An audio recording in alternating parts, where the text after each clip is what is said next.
કેમ છો મિત્રો? સ્વાગત છે તમારું ઘરકા ખાના યુટ્યુબ ચેનલમાં. અને આજે આપણે બનાવીશું ઢાબા સ્ટાઇલ કાઠિયાવાડી વઘારેલો રોટલો. તો આ રોટલો જબરદસ્ત ટેસ્ટફુલ બનતો હોય છે. જ્યારે પણ તમારી પાસે રાતની રોટલી વધી હોય, રોટલો વધ્યો હોય, જુવારનો, બાજરીનો, મકાઈનો, તમે આ રોટલો આવી રીતે વઘારશો ને તો તેનો સ્વાદ જ ગજબ લાગશે. તો આ રોટલાને તમે ગમે ત્યારે પણ બનાવીને તેની મોજ માણી શકો છો. અને આ રોટલો બનાવવો ખૂબ જ સરળ છે. તેને છાશિયો રોટલો પણ કહેવામાં આવે છે. તો કાઠિયાવાડ સાઈડ તો આ ઘરે ઘરે પ્રચલિત છે આ વઘારેલો રોટલો. તો તેની રેસીપી તમે પૂરી જોજો અને તમને જો પસંદ આવે તો આ વિડીયોને એક લાઈક જરૂરથી કરી દેજો. આજે આપણે બનાવવાના છે કાઠિયાવાડી વઘારેલો રોટલો. તો આ વઘારેલો રોટલો હું સ્પેશિયલ મારા સાસુમા માટે બનાવું છું. તો તેના માટે આપણે સૌથી વધારે જરૂરી વસ્તુ હોય તો તે છે રોટલો. તો બાજરીનો રોટલો, તમે જુવારનો રોટલો પણ લઈ શકો છો. મેં અહીં બાજરીનો રોટલો લીધો છે અને આગલા દિવસથી બનાવેલો હોય તો તેનો ટેસ્ટ જબરદસ્ત આવતો હોય છે.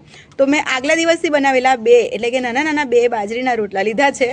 તમે જેટલા વ્યક્તિના બનાવવા ઈચ્છતા હો ને એ પ્રમાણમાં લેવાનું. અને આપણે આ રોટલો વઘારેલો શેનાથી બનાવવાનો છે? તો ડુંગળી જોઈશે. જો તમારી પાસે મોટી ડુંગળી હોય તો 1 અને નાની ડુંગળી હોય તો 2 લેવાની. સાથે કઢી પત્તાનો સ્વાદ તો જોઈશે, તો એકદમ ફ્રેશ મસ્ત કઢી લીમડી લેવાની છે. સૂકા મરચાંનો વઘાર, મીઠાશ માટે મેં અહીં લીધી છે મિશ્રી. તો આ ધાગાવાળી મિશ્રી લીધી છે મેં.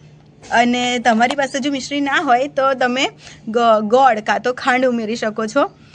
અને સાથે મેં લીધા છે લીલા મરચાં, લસણ અને ધાણા જીરું પાવડર અને લસણિયું મરચું છે જે મેં લસણ સાથે વાટ્યું છે. અને હળદર, સફેદ તલ, જીરું અને સ્વાદ મુજબ રાઈ અને હિંગ લીધી છે આપણે. અને મીઠું લીધું છે. અને સાથે ખાટી છાશ, તો જેટલી બને તેટલી ખાટી છાશ મળે ને તો તે લેજો, કેમ કે ખાટી છાશથી છે ને આપણો વઘારેલો રોટલો ખૂબ જ સ્વાદિષ્ટ બનતો હોય છે. અને જો તમે દહીં લો તો દહીં પણ થોડું ખટાશવાળું લેવાનું છે અને તેને સારી રીતે ફેંટીને પછી લેવાનું છે, જેથી તેના ગઠ્ઠા ના આવે અંદર. તો ચાલો હવે આપણે આટલા ઇન્ગ્રેડિયન્ટથી મસ્ત મજાનો કાઠિયાવાડી વઘારેલો રોટલો બનાવીએ ચૂલા પર. તો તેના માટે આપણે પહેલાં ચૂલો સળગાવી લઈશું.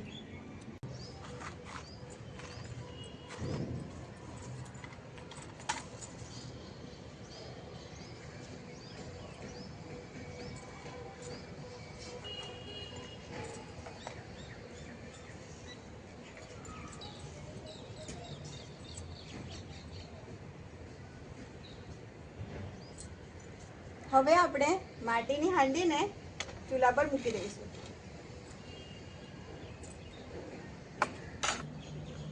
તો હવે આપણે તેલ ઉમેરીશું.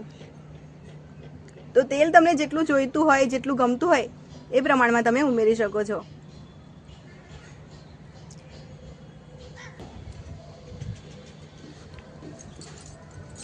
તો તેલ સરસ ગરમ થઈ ગયું છે. તો આપણે તેમાં પહેલા રાઈ ઉમેરીશું.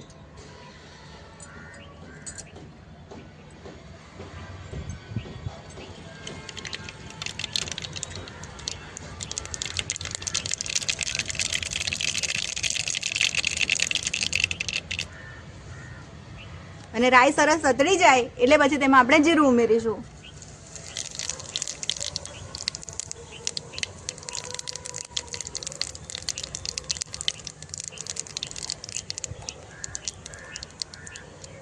અને થોડા સૂકા મરચાંનો વઘાર.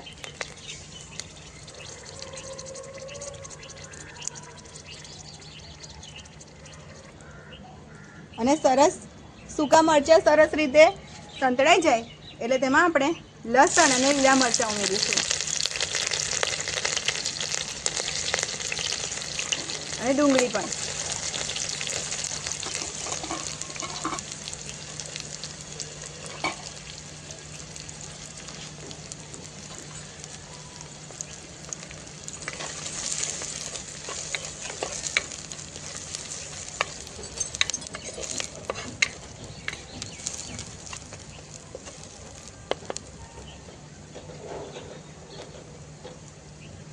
અને હવે આપણે કઢી લીમડી ઉમેરીશું.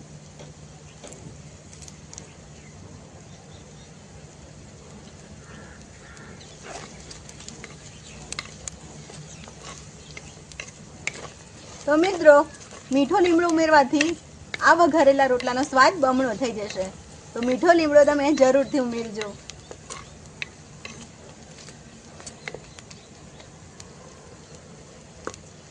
અને હવે તો મિત્રો હવે તેમાં આપણે જે સૌથી જરૂરી મેઇન ઇન્ગ્રેડિયન્ટ છે તલ, તો આપણે તલ ઉમેરીશું. તો આ 1.5 ચમચી તલ છે.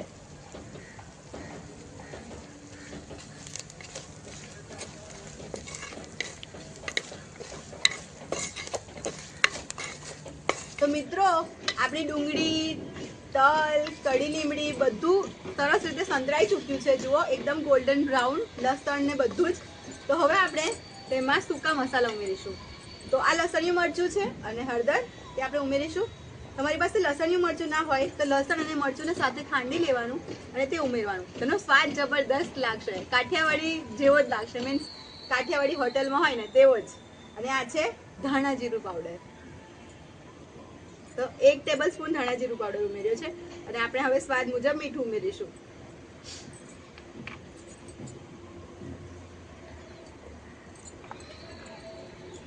અને સારી રીતે મિક્સ કરી લઈશું.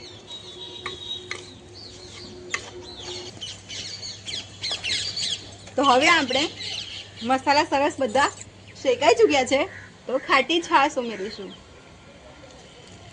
તો આ ખાટી છાશમાં મેં જેટલી છાશ હતી તેટલું પાણી ઉમેર્યું છે.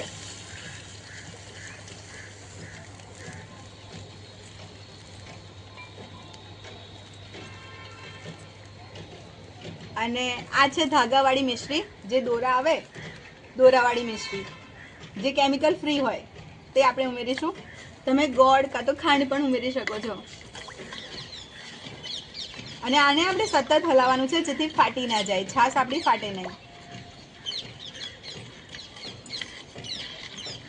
અને એક બોઇલ આવવા દેવાનો છે, એટલે કે છાશને ઉકાળી લેવાની છે આપણે.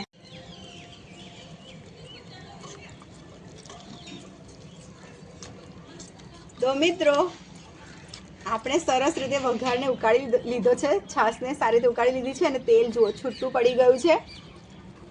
અને તમારે આ દરમિયાન સતત હલાવતા રહેવાનું છે જેથી છાશ આપણી ફાટે નહીં. જો આ છાશ બિલકુલ પણ ફાટી નથી. હવે આપણે તેમાં આપણો બનાવેલો રોટલો ઉમેરીશું.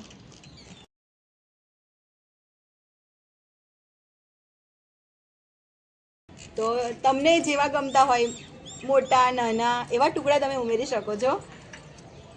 હું બસ રફલી તોડી અંદર ઉમેરી રહી છું.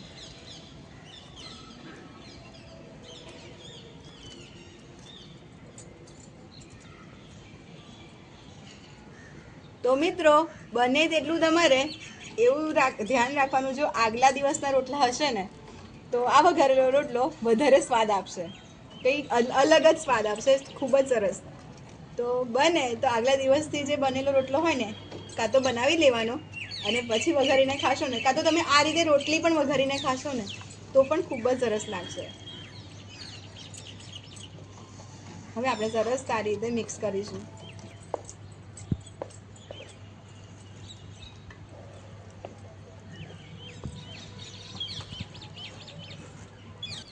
તો હવે આપણે આ રોટલાને કહી શકાય કે જ્યાં સુધી રોટલો એકદમ સારી રીતે બધી જ છાશને એબ્ઝોર્બ કરી લે ત્યાં સુધી ઢાંકી લઈશું. 2 થી 2.5 મિનિટ કે 3 મિનિટ તો થશે, તો આપણે 2.5 મિનિટ સુધી ઢાંકી દઈશું. તો મિત્રો 2.5 થી 3 મિનિટ થઈ ચૂકી છે. અને જુઓ ચાલુ છે ને, જુઓ આપણો રોટલો સરસ એકદમ છાશ પી ચૂક્યો છે, એટલે કે સરસ છાશવાળો થઈ ચૂક્યો છે. અને તેલ એકદમ સરસ અલગ થઈ ચૂક્યું છે. એનો અર્થ કે આપણી છાશ અને રોટલો સરસ રીતે મિક્સ થઈ ચૂક્યું છે. જે મોટા મોટા પીસ હોય તે તમારે આવી રીતે તમે કટ પણ કરી શકો છો. અને આવું તેલ છૂટું પડી જાય એટલે સમજી લેવાનું કે આપણો વઘારેલો રોટલો તૈયાર છે. તો આપણો વઘારેલો રોટલો બનીને તૈયાર છે. તો હવે તેના પર આપણે લીલું લસણ ઉમેરીશું. તો શિયાળો છે, એકદમ ફ્રેશ સરસ લસણ તો મળી રહ્યું છે. તો કેમ ના આપણે લસણનો ફાયદો ઉઠાવીએ, તેના ગુણો તો કેટલા અનેરા છે. અને સાથે ધાણા તો લોટ્સ ઓફ ઉમેરવાના જ છે. તો તમે જોઈ શકો છો એકદમ સરસ મજાનો વઘારેલો રોટલો બનીને તૈયાર છે.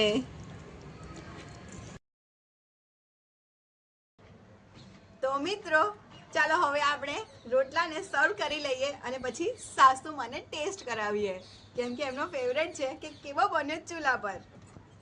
એકદમ મસ્ત.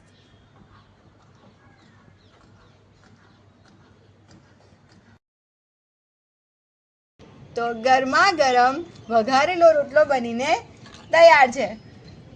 તો મિત્રો, જો તમને મારો આ વઘારેલો રોટલો તેની રેસીપી પસંદ આવી હોય તો તમે કોમેન્ટમાં જરૂરથી કહેજો. અને આવી રીતે તમે ક્યારેય ચૂલા પર બનાવે છે કે નહીં, કેમ કે ચૂલા પર બનાવેલી વસ્તુ ખૂબ જ ટેસ્ટી લાગતી હોય છે.